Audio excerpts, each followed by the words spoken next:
Towards the end of 2020, we started making different decisions. We started repositioning our portfolio. We took a large position in Exxon. And when we did Uber Eats, we only got gas from Uber Eats. Towards the end of December, we really highlighted on this channel three areas of the market that we liked for our 2021 story. Those were energy, real estate, and mining. Gold, silver, copper, etc. Copper had already been doing well. We like the pullback in gold. Real estate, pretty self-explanatory with inflation. I just got off a very long webinar with Tom Lee.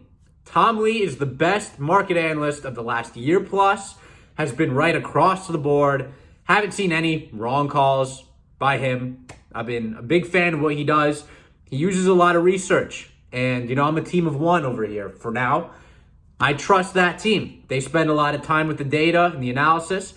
And they walked us through, I've been bullish on oil. Tom Lee has influenced me in some regard in this area. But today he brought up a point I hadn't really been considering and adds to that thesis. And I want to share it with you.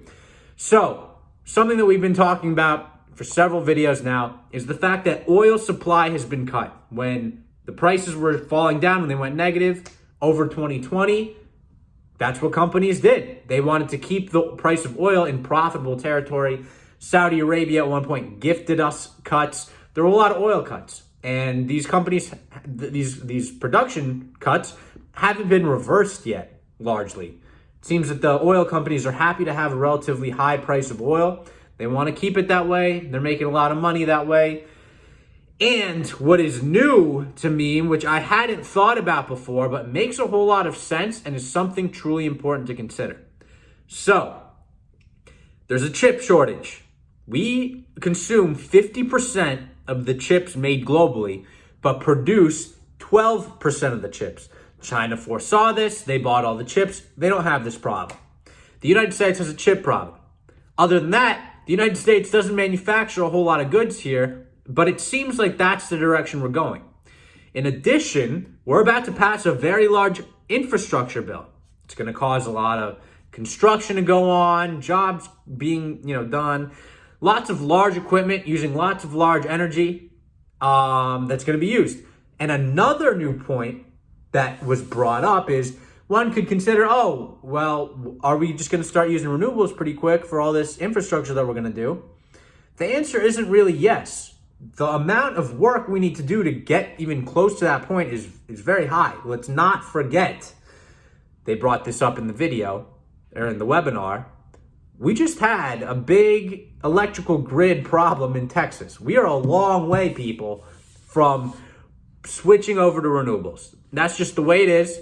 And, energy is super efficient. And it's not like we're actually having, if you look at the science, a real crazy, they didn't talk about this. This is my point right here. I don't want them taking the heat for saying this. The science does not point to incredible damage to the climate. Let's break it down. What do we emit? We emit CO2. What do plants eat? They eat CO2.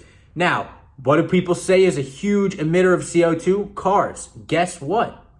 ExxonMobil takes the equivalent of 100 million cars off the road, and there's little incentives for that right now. So only expect that to increase almost exponentially as other companies come online doing the same technology. I have a friend from home who's now going into the carbon capture space.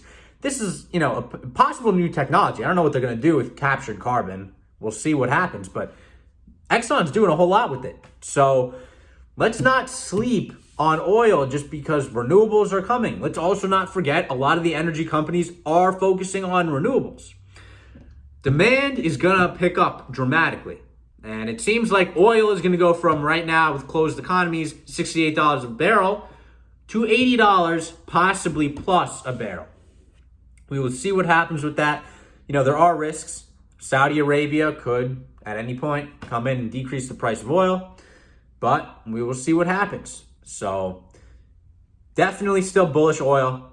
Buying more. Got more bullish today after that call we just had. And until next time, peace out.